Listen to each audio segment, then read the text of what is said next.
عليكم ورحمة الله وبركاته. وعليكم السلام. الفاتحة. أعوذ بالله من الشيطان الرجيم. بسم الله الرحمن الرحيم. الحمد لله رب العالمين الرحمن الرحيم مالك يوم الدين. إياك نعبد وإياك نستعين اهدنا الصراط المستقيم صراط الذين أنعمت عليهم غير المغضوب عليهم ولا الضالين آمين.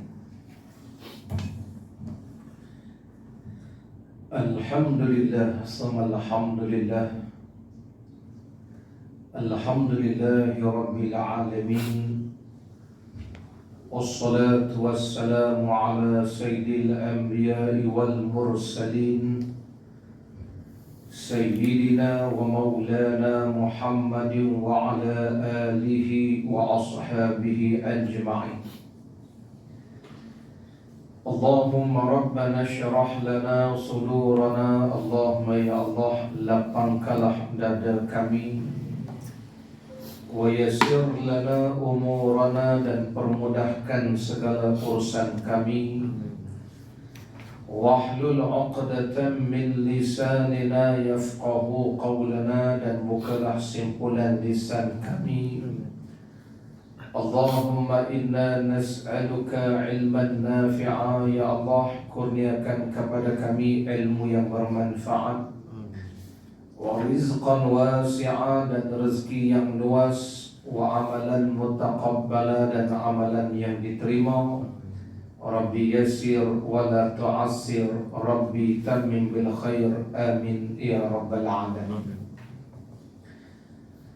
قال الله تعالى في القرآن الكريم أعوذ بالله من الشيطان الرجيم وأقيموا الصلاة وآتوا الزكاة. Allah berfirman, dan dirikan olehmu akan salat. Wa qala Allah Ta'ala, dan firman Allah Ta'ala, inna salata kanat 'alal mu'minin kitaban mawquta. Sungguhnya sembahyang itu telah difardukan pada waktu-waktu tertentu. Para jemaah yang dirahmati Allah Ta'ala sekalian, alhamdulillah tengah hari ini kita akan sambung lagi tajuk bincang kita dalam kitab Bahrul Madhi karangan Syekh Muhammad Idris Abdul Rauf Al-Marbawi Al-Azhari. Kitab ini dia adalah syarahan kepada ringkasan Sahih At-Tirmidzi. Imam Tirmidzi himpunkan hadis-hadis dalam satu kitab namanya Sahih Tirmidzi. Kemudian dipilih hadis-hadis itu, diringkaskan dan disyarahkan. Maka jadilah kitab ini namanya Bahrul Madhi. Dia ada 22 jilid. Jadi kita dalam 22 ini saya pilih jilid yang kedua, bincang tentang salat. Pada pengajian yang lepas kita dah bincangkan tentang waktu salat, bahawa salat ini bukanlah rekaan ciptaan Nabi kita Muhammad sallallahu alaihi wasallam. Sebaliknya sembahyang ini, salat ini perkara yang disyariatkan oleh Allah. Dan kita juga dah bincang dalam perbincangan yang lalu, di malam Isra dan Mi'raj Rasulullah hanya disyariatkan salat fardu. Asalnya 50 waktu, jadi akhirnya 5 waktu. Tetapi waktu solat, bagaimana bersolat, tidak diketahui oleh Rasulullah lagi. Hanya perintah solat sudah ada. Bila nak bersolat, bagaimana nak bersolat, tak diketahui oleh Rasul. Sehingga datanglah Jibril alaihi salam. 2 hari Jibril datang mengajarkan Rasul sallallahu alaihi wasallam. Pertama, Jibril ajarkan waktu solat. Yang kedua, bagaimana nak mendirikan solat, berapa rakaat, cara kaifiatnya.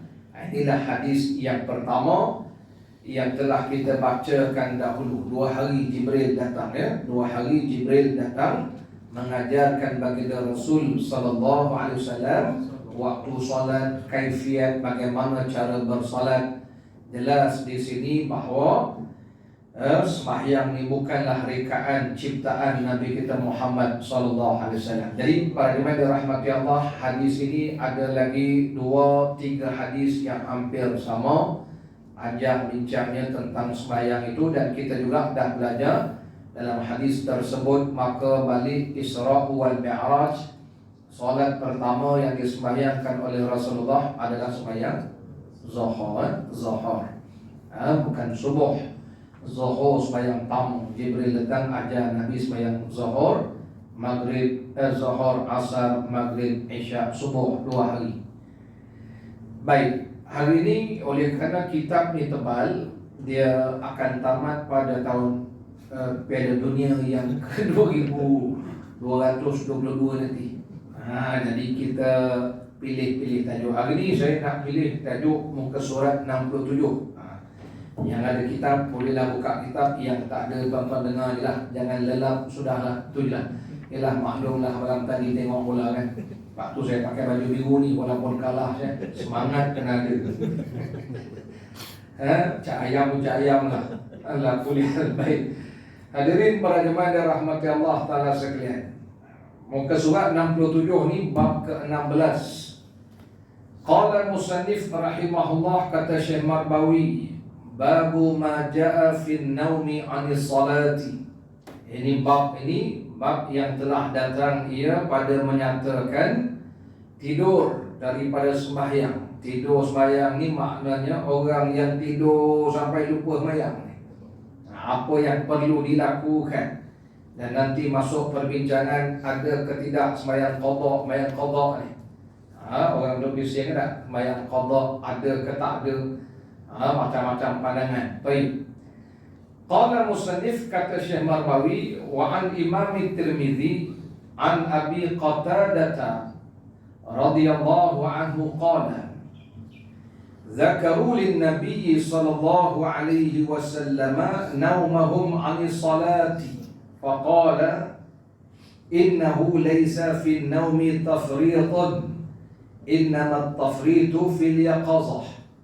فَإِذَا نَسِيَ أَحَدُكُمْ صَلَاةً أَوْ نَامَ عَنْهَا فَلْيُصَلِّهَا إِذَا ذَكَرَهَا. حديث حسن صحيح.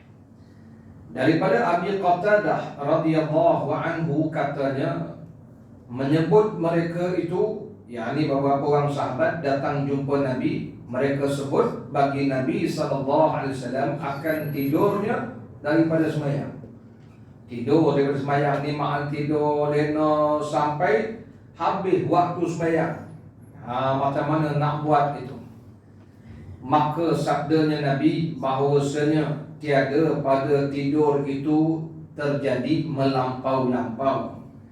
Hanya saja yang terjadi melampau itu pada jaga. Maksudnya Nabi sebut orang lena tidur sampai tak bangun sembahyang itu dianggap tidaklah dianggap pelampau.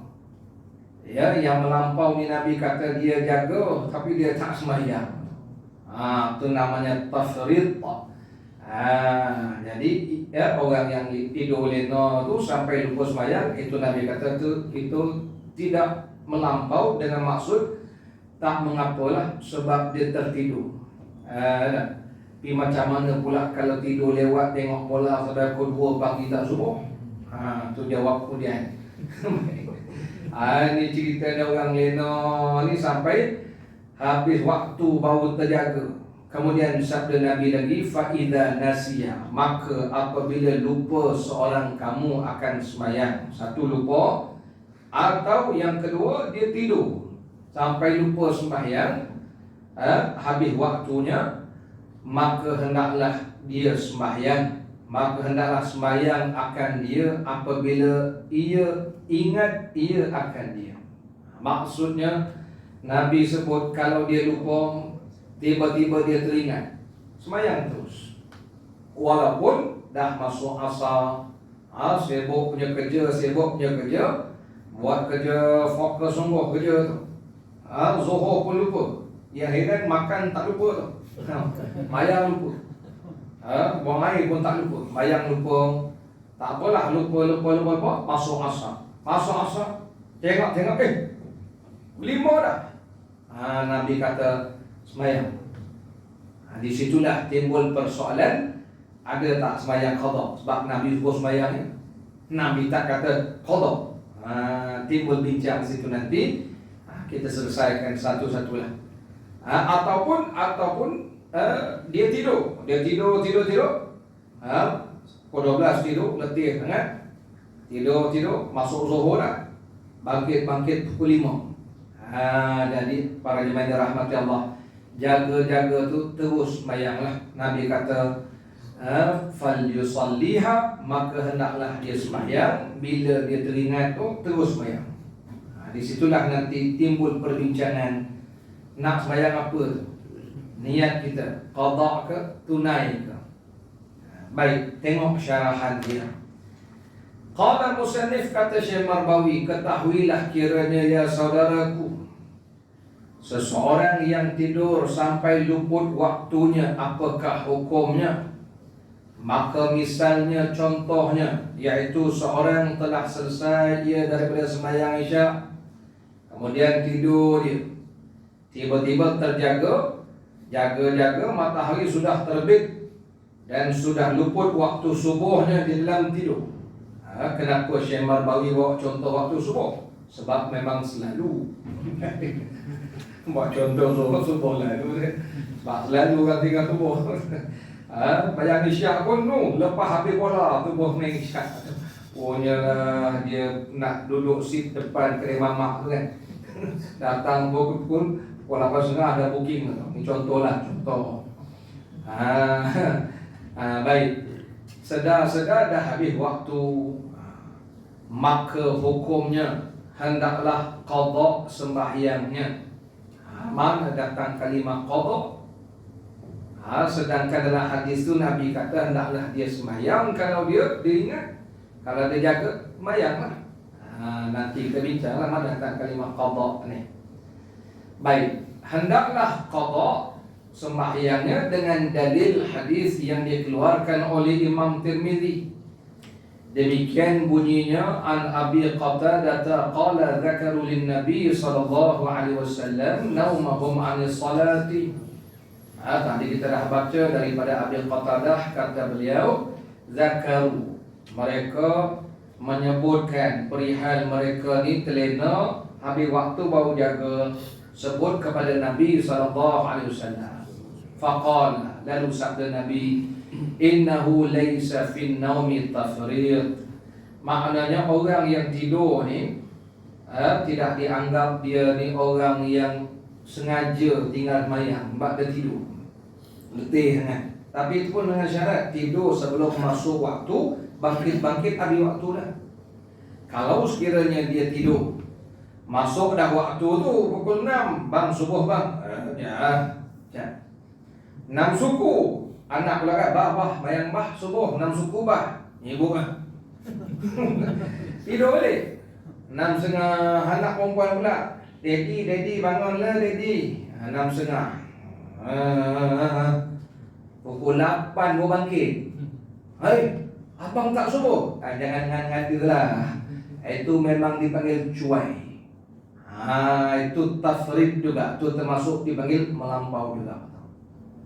Kerana dah masuk waktu dia, saja tak nak bangkit, guling tadi. Allah, tak, dia yang dikatakan rufi'al qalam, di malaikat tak catat. Nabi kata orang lupa, orang tidur ni tadi dalam keadaan dia lupa, dia tidur, memang dia tak teringat langsung tu.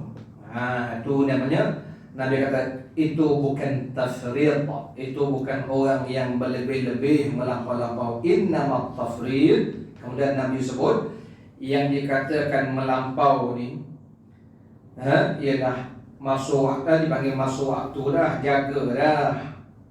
Macam zuhur ni masuk dah, ni atas tengah zuhur ni saja main lewat-lewat dia dah pukul 2 tahu dah.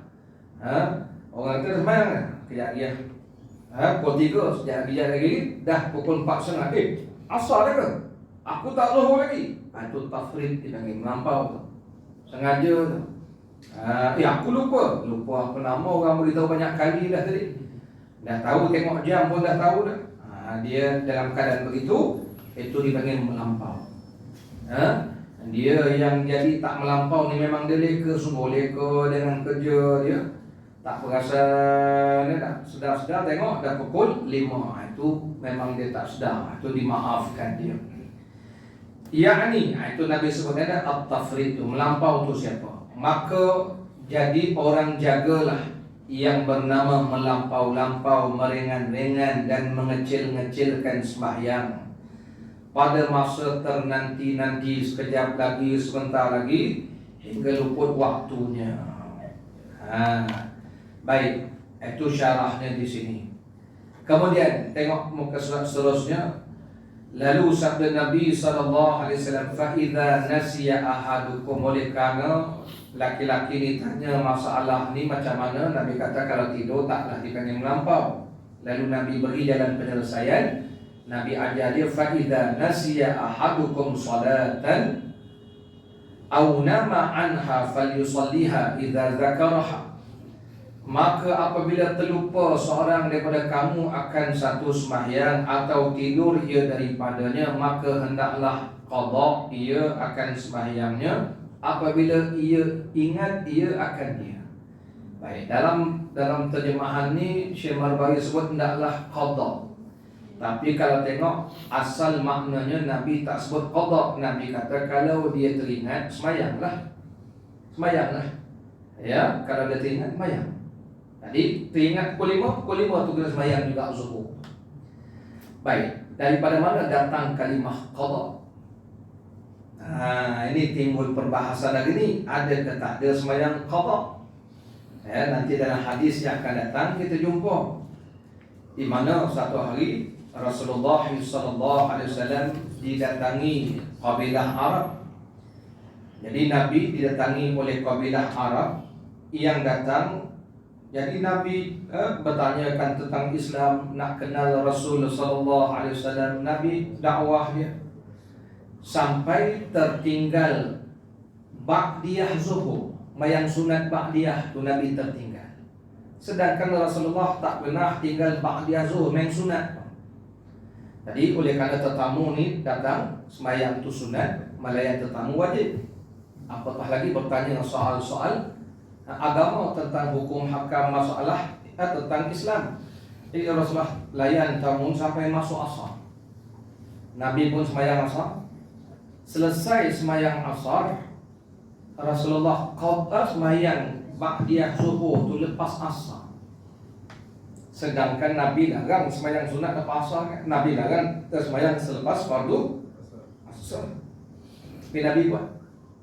Di situ ulama-ulama mengambil faham bahawa sembahyang sunat kalau tertinggal boleh kita buat kemudian, walaupun di luar waktu. Ba'diyah zuhur tu Nabi buat lepas asar. Di situ ulama ambil faham, kalaulah sembahyang sunat pun Nabi ganti setelah habis waktunya, apatah lagi sembahyang yang wajib. Maka di situ ulama ambil faham, sembahyang sunat diqadhakan, diganti. Sembahyang wajib ganti. Baik, satu. Yang keduanya, Rasulullah SAW sebut dalam hadis ini, kalau dah habis soalan laki-laki tadi, dia tidur sampai habis waktu, Nabi kata kalau jaga sembahyang. Nabi tak sebut sembahyang qadha. Tapi ulama-ulama mengambil faham, sembahyang di luar waktu namanya qadha. Sembahyang dalam waktu namanya tunai. Baik itu kita kena faham kan. Memang Nabi tak sebut sembahyang qadha, tapi sembahyang di luar waktu tu namanya qadha. Qadha ni maknanya benda dah habis, tempoh dah habis, expired dah, tapi benda tu kena buat. Maka itu dalam bahasa Arab dipanggil qadha'an, qadha. Walaupun Nabi tak sebut. Jadi kalau begitu, hari ini setengah orang kata sembahyang qadha tak ada. Habis tu kalau tertinggal, Nabi suruh sembahyang saja. Sembahyang tu dalam waktu ke di luar waktu? Kalau dalam waktu namanya tunai. Contohnya dia terlupa zuhur pukul 4. Pukul 4 dah masuk asar belum? Belum lagi. Semayang terus. Oleh kerana belum masuk asar, semayang tu dipanggil tunai sebab dalam waktu. Tapi kalau dah pukul 4 pukul 5 baru teringat zuhur, aku lupa Nabi kata semayang. Maka oleh kerana dah luar waktu, namanya semayang qada lah. Nabi tak sebut qada, tak kira lah engkau semayang tu tadi.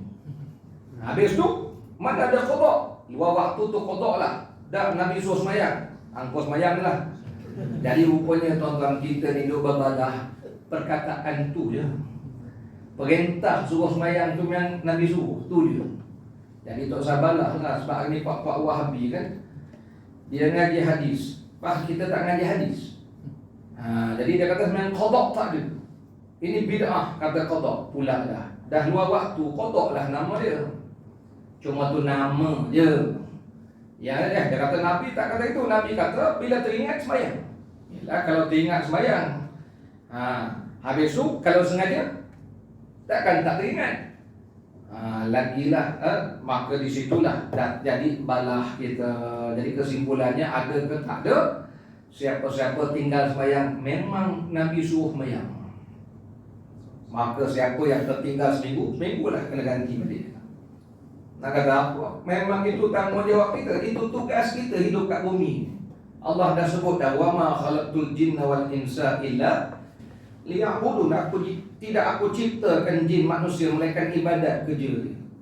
Samalah kita tuan-tuan, kita kerja kat pejabat, ada kerja kita kan, maka kerja tak buat, bos marah, memang kena buat. Itu kerja awak kena buat. Nak kata apa? Dah tugas kita. Duduk kat bumi ni pun tugas kita sembahyang. Sebab tu besok akhirat, awal-awal Allah tanya apa dia? Solat, sembahyang. Allah tak tanya jawapan apa? Gaji berapa sebulan? Dan Allah tanya sembahyang tak sembahyang? Baik itulah kita kena ingat. Jadi Nabi kata kalau dia teringat sembahyang. Jadi maknanya qada tu ada ke tak ada? Jawapannya Nabi kata kalau dia terlupa, hendaklah dia qada. Kalau terlupa Nabi suruh qada. Kalau sengaja, dalam bahasa Arab dipanggil min babil aula, lebih-lebih utama lah.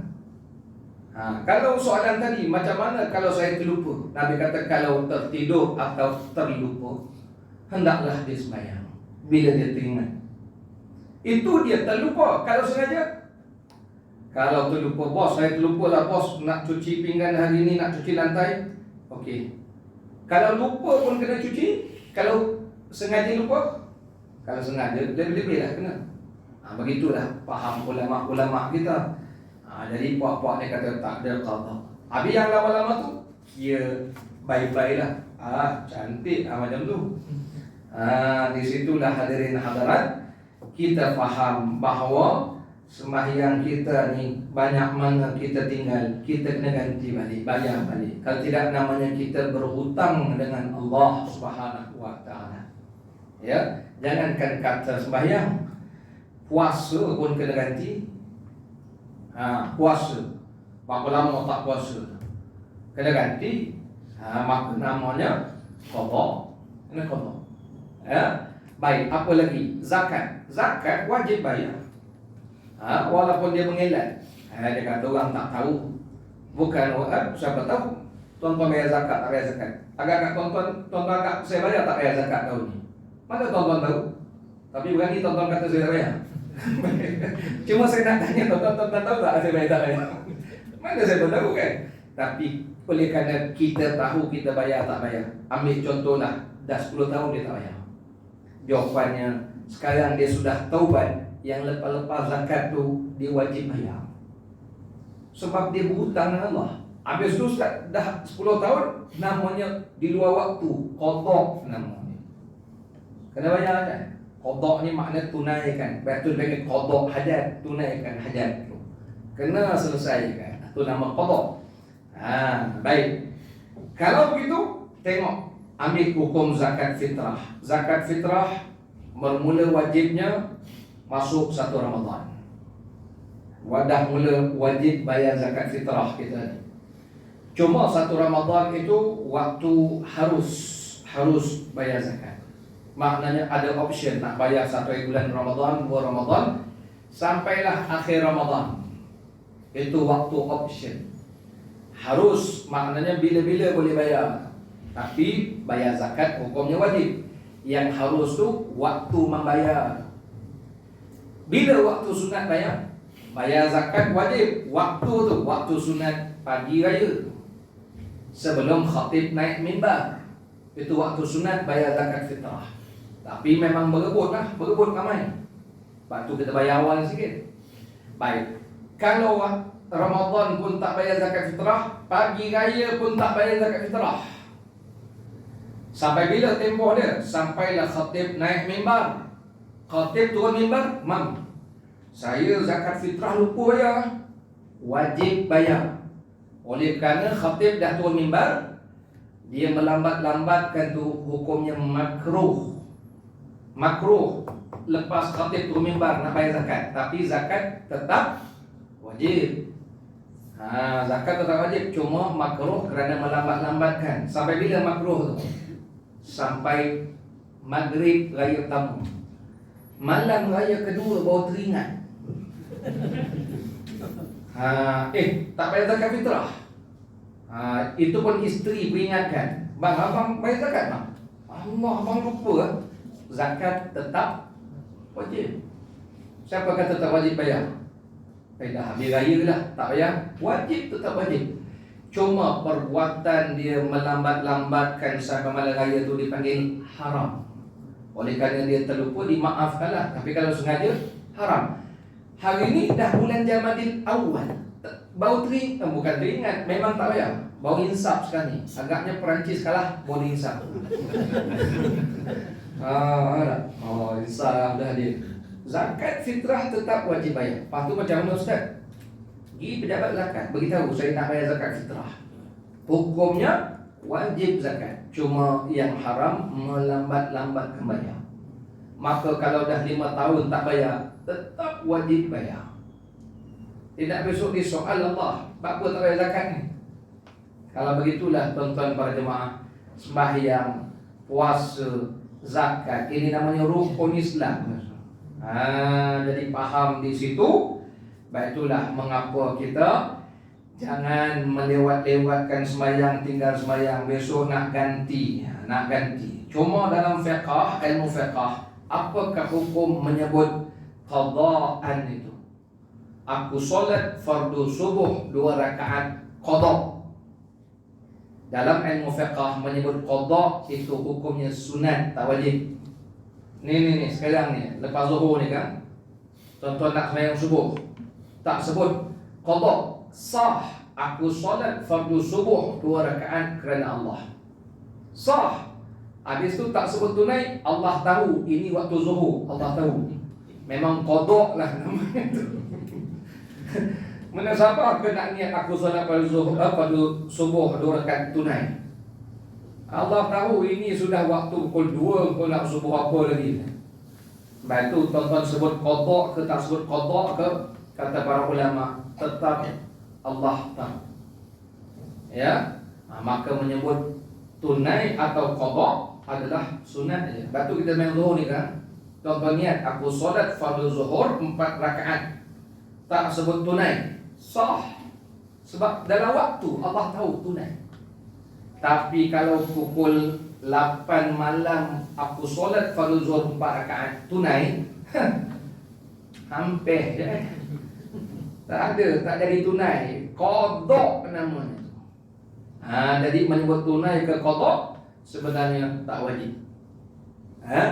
Itu sebab dipanggil qada. Mana datang kalimah qada? Qada ni dalam bahasa Arab maknanya di luar waktu dia. Kalau dalam waktunya namanya adaan, tunai, ada. Sabarlah, tadi tuan-tuan nak bayar hutang, kita bayar hutang bank tu kan. Kan ada time kita. Kadang-kadang bank call, encik punya dah lewat seminggu ni bayaran. Kita bayar, aku tahu lah. Tahu tak tahu encik? Kena bayar apa panggil service charge, apa nama tu? Late payment. Nak marah-marah, dia kata marah-marah, sistem dah macam tu. Jadi jangan kata saya bayar tunai. Tunai apa enciknya tempoh 5 bulan ni dah masuk 15 bulan ni. Dia kena bayar late payment tu tak kena bayar. Tapi Allah Taala tak ada late payment je. Mayang tu 4 dah zuhur, 2 lah subuh. Jadi maknanya menyebut tunai atau qada tu sebenarnya tak wajib. Ya. Cuma saya pesan satu je. Kalau tuan-tuan nak sembahyang qada ni, saya pesan satu je. Kena ingat kaedah itu menyebut tunai atau qada tak wajib, tapi kalau tuan-tuan tak sebut sah sembahyang. Contoh lepas zuhur ni kan, tuan-tuan niat aku solat fardu subuh 2 rakaat kerana Allah. Sah, Allah tahu. Memang qada lah nama. Ya, sebab di luar waktu dia. Baik. Cuma saya pesan satu lagi, kalau nak sembahyang qada ni, pertama sekali pesan saya, usolli jangan kuat-kuat. Tu dia. Jangan usolli satu surau dengar. Usolli fardhu subhi raka'ataini. Kerana tepuk bang zuhur bang. Tuan-tuan tak suruh usolli pun tak apa, yang penting niat di mana? Di hati tuan-tuan. Niat di hati tu yang mustahak tu. Masa takbir tu. Di hati tak, aku solat fardhu subuh 2 rakaat kerana ya Allah. Sah. Tak payah usolli lah. Usolli pun belum. Usolli je. Lepas tu fardah tu selus-selus sikit. Yang kedua saya pesan, kalau nak qada subuh ni, saya pesan kedua, tak payah baju kuno. Sunat dia baju kuno. Aib kena jaga saya. Aib kena. Orang tengok bayang sunat tu. Bayang sunat ngaji, bukan sunatnya. Tengok orang padahal usolli kita lain. Itu lah, tu kaedah dia lah. Nak kabul lain saya, aib kena jaga juga. Yang penting kita ni, daripada hadis ni, Nabi sendiri sebut, kalau lupa sembahyanglah. Kalau lupa sembahyang, Nabi kata. Kalau lupa sembahyang. Kalau disitulah ulama fiqh Syafi'i mengambil faham, kalau lupa pun Nabi suruh sembahyang, kalau sengaja lebih-lebihlah, min babil aula. Baik. Kalau begitu para jemaah yang dirahmati Allah Subhanahu wa taala, ini bicara tentang sembahyang qada ni. Jadi dalam mazhab kita Syafi'i memang ada sembahyang qada ni ada. Ya. Kerana perbahasan itu hanya bab istilah saja dan faham kita saja. Baik. Seterusnya, yang bawah tu yang ada kitab kata Abu Isa Tirmizi, ini semua nak sebut hadis ini bukan saja diriwayatkan oleh Abi Qatadah, tapi ramai sahabat menyebutkan hal yang sama, antaranya Ibnu Mas'ud, Abi Maryam, Imran bin Husain, Jubair bin Mut'im. Ini semua sahabat-sahabat yang meriwayatkan hadis ini. 87. Qada sembahyang luput dan waktunya. Kata Abu Isa Tirmizi, dan telah bersalah-salahan ahlul ilmi. Jadi berbeza pendapat alim ulama pada seorang yang tidur sampai luput waktu sembahyang, atau seorang yang lupa. Dia dua kes saja. Satu, dia tertidur sampai habis waktu baru jaga. Yang kedua, dia terlupa sampai habis waktu baru teringat. Maka jaga ia atau ingat ia, padahal di dalam bukan waktu sembahyang dia, yakni luput dah waktunya. Dan ingat atau jaganya itu berbetulan dengan terbit matahari umpamanya, ataupun masuk waktu asar umpamanya. Maka adakah ia sembahyang pada 2 waktu ini ataupun ditakhirkan? Maknanya nak kena segera ke? Sebab Nabi kata falyusalliha, hendaklah dia sembahyang kalau dia teringat. Adakah nak disegerakan? Ini ada khilaf alim ulama. Maka setengah daripada ahlul ilmi, ulama-ulama berkata boleh seseorang qada sembahyangnya apabila jaga ia atau ingat ia. Dan jika ada ia berkendak qada pada waktu bertentangan dengan terbit matahari dan bertentangan dengan masuknya sekalipun. Kerana sabda Nabi SAW, falyusalliha idza dzakaraha. Ceritanya begini. Dia bangkit tu matahari sedang terbit. Katakanlah matahari terbit hari ini 7.10. 7.10 boleh bangkit. Bukankah Nabi larang kita sembahyang waktu matahari sedang terbit tu? Nabi kata itu sembahyang antara 2 tanduk syaitan. Baik, mana satu kita nak ikut? maka disitulah tempat khilaf ulama-ulama. Setengah ulama kata kena bagi waktu tu lepas dulu, waktu yang dilarang sembahyang. Setengah ulama kata ikut hadis Nabi ini, Nabi kata hendaklah dia sembahyang bila dia teringat atau dia terjaga tu terus sembahyang. Walaupun dah habis waktu subuh, masa tu matahari sedang terbit tu, waktu larang, walaupun waktu larang. Kerana arahan baginda Nabi SAW dan kata para ulama, waktu itu tidak jadi lagi waktu larangan, kerana yang dilarang itu sembahyang yang tidak ada sebabnya. Ini dia ada sebab dia. Sebab apa? Sebab dia tertidur tadi ni. Dan inilah kaul, inilah pendapat Imam Ahmad bin Hanbal, mazhab Ishaq Rahawayh, dan juga Imam Syafi'i dan Imam Maliki. Jadi majoriti ulama mengatakan walaupun waktu itu matahari sedang terbit, tetap dia wajib sembahyang juga. Dan juga ada dalil-dalil yang lain lah mereka ambil. Antaranya dalil yang saya sebutkan tadi, Rasulullah tertinggal ba'diyah zuhur, Nabi sembahyang selepas pada asar, sedangkan Nabi larang sembahyang lepas pada asar. Ya. Tapi Nabi sendiri secara praktikalnya Nabi buat sembahyang ba'diyah zuhur selepas waktu asar sebagai ganti qada, kita panggil qada gitu. Baik. Maka kata setengah daripada ahlul ilmi, kata ulama, tak boleh sembahyang qada pada waktu bertentangan matahari terbit, tak boleh, atau waktu masuknya. Masuk ni contoh asar tu. Nabi larang kita waktu matahari tenggelam tu, dilarang sembahyang. Baik, sekarang ni dia lupa asar, sedar-sedar asar, dia sibuk kerja, sibuk mesyuarat, asar, maghrib, masuk 7 subuh, pukul 7:20 baru teringat tak main asar lagi. Allah, memang hebat kerja dia ni. Sampai lupa semua ni.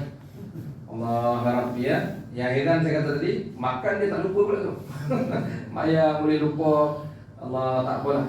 Jadi walaupun waktu tu waktu larangan, oleh kerana sembahyang tu penting, Nabi suruh sembahyang juga masa tu. Baik.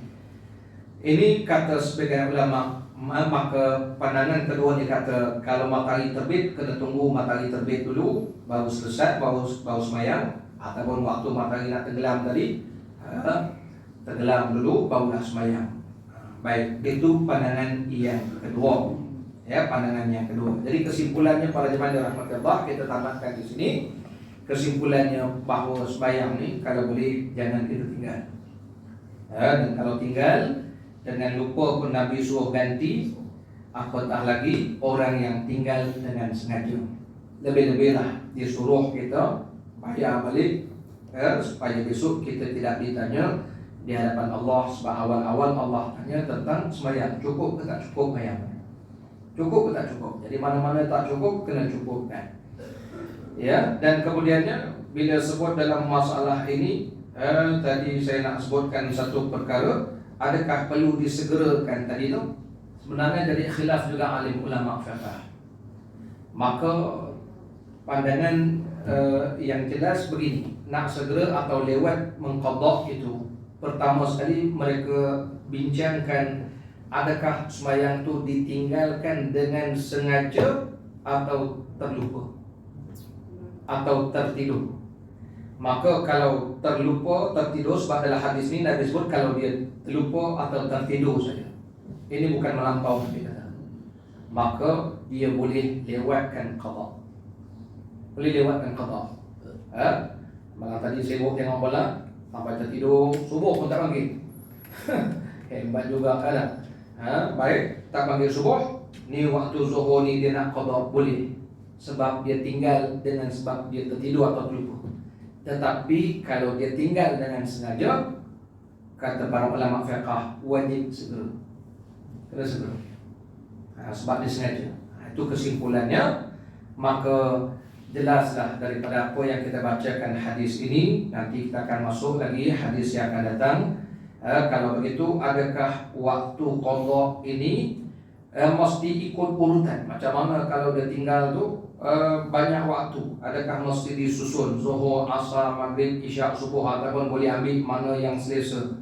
Nanti kita akan bincangkan kesimpulan para ulama. Dia tidak ada waktu urutan sebab waktu sudah tamat. Maka dia boleh sembahyang bila-bila waktu, dan juga dia boleh sembahyang tidak ikut susunan pun tak mengapa. Yang penting ialah dia kena bayar balik hutang dia dengan Allah Subhanahu wa taala. Saya rasa itulah yang dapat saya kongsikan sepotong hadis Nabi SAW ini. Daripada hadis ini saya nak ulang balik. Jadi berbalah kita sama kita sebenarnya qada ada ke tak ada, sebab mereka baca hadis ini secara literal. Nabi hanya suruh sembahyang bila teringat, walaupun dah habis waktu Nabi suruh sembahyang, Nabi sebut qada. Cuma kita faham dalam fiqh, kalau dah habis waktu istilahnya qada. Kalau dalam waktu istilahnya tunai. Jadi kita balah hanya di sudut perbahasan istilah saja. Wallahu taala a'la wa a'lam. Insyaallah semoga Allah rahmati perbincangan kita ini. Bismillahirrahmanirrahim. Wassallallahu ala sayyidina Muhammad wa ala alihi wa sahbihi wa baraka wa sallam. Alhamdulillahirabbil alamin. Kita tangguh tasbih kafarah dan surat al-Asr. Subhanakallahumma bihamdika asyhadu an la ilaha illa anta